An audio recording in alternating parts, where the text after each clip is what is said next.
ದೇಹ ಆತ್ಮ ಸೇರಿದೆ, ಆತ್ಮ ಮುಕ್ತಿ ಕೇಳಿದೆ. ಇದು ಹಿಡಿದಿರುವ ಬಲೆ ಯಾವುದೋ, ಇದನ್ನು ಬಿಡಿಸುವ ಕಲೆ ಯಾವುದೋ. ದೇವ ಆತ್ಮ ಸೇರಿದೆ, ಆತ್ಮ ಮುಕ್ತಿ ಕೇಳಿದೆ.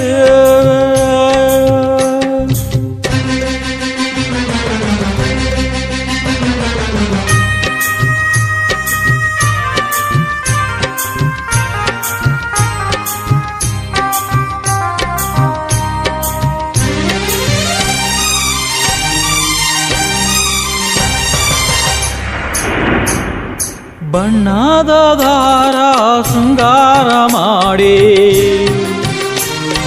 ಬಣ್ಣದ ದಾರ ಶೃಂಗಾರ ಮಾಡಿ, ಕೈ ಕಾಲು ಕಟ್ಟಿತಲ್ಲೋ, ಕೈ ಕಾಲು ಕಟ್ಟಿತಲ್ಲೋ, ಮೈಯೆಲ್ಲ ಸುತ್ತಿತಲ್ಲೋ, ನಿನ್ನ ಮೈಯೆಲ್ಲ ಸುತ್ತಿತಲ್ಲೋ. ದೇಹ ಆತ್ಮ ಸೇರಿದೆ, ಆತ್ಮ ಮುಕ್ತಿ ಕೇಳಿದೆ.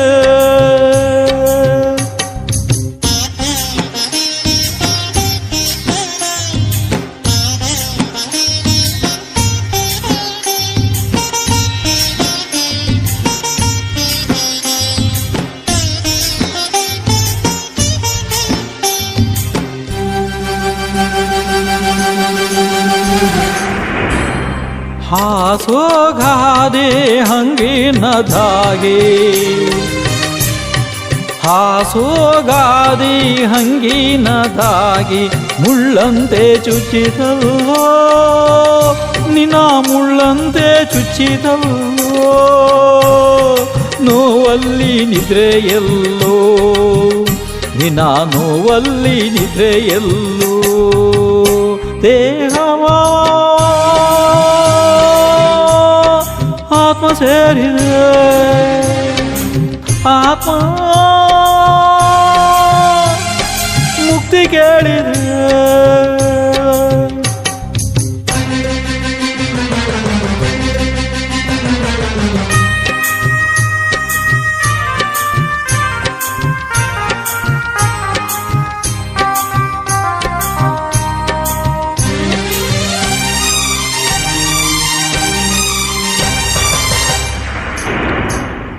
ಜಿನದೇವ ಹೊರಳೆ ಬರಲಿಲ್ಲ ಮರಳೆ,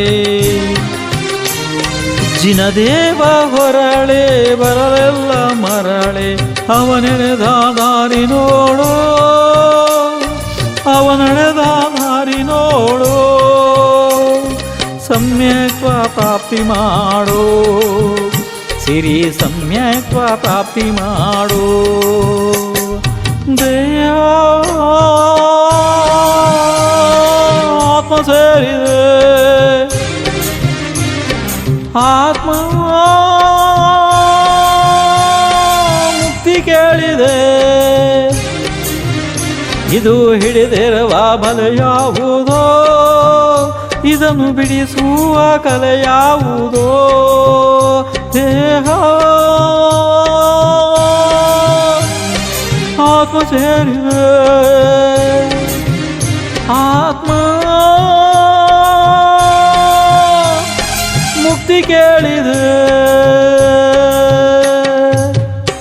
ಶಬ್ದನಾಥನ ವರದಿ ಮಾಡೋರಿಗೆ 24 ತನಕರಿಗೆ ಜಯವಾಗಲಿ, ಸಮಸ್ತ ನನ್ನ ಗುರುಗಳಿಗೆ ಜಯವಾಗಲಿ.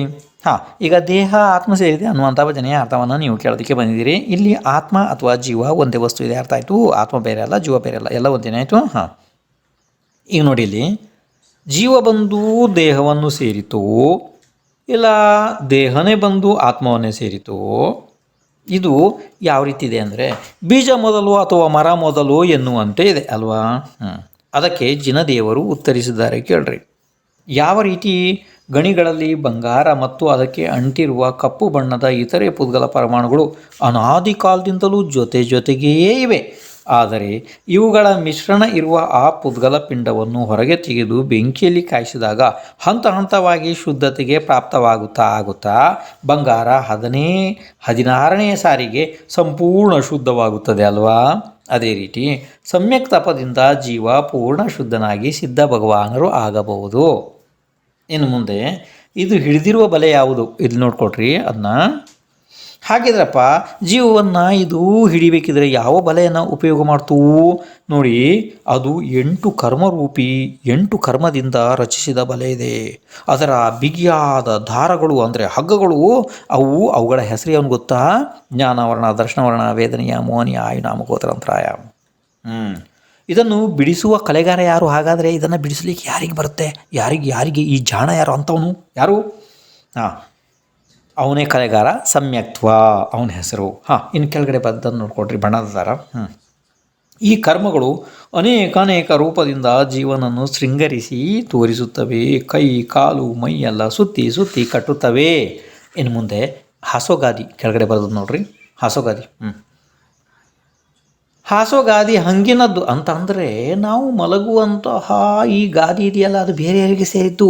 ಆ ಹಾಸಿಗೆ ಮೇಲೆ ಶಾಶ್ವತವಾಗಿ ಸುಖ ನಿದ್ದೆ ನಾವು ಹೇಗೆ ಮಾಡಲು ಸಾಧ್ಯ?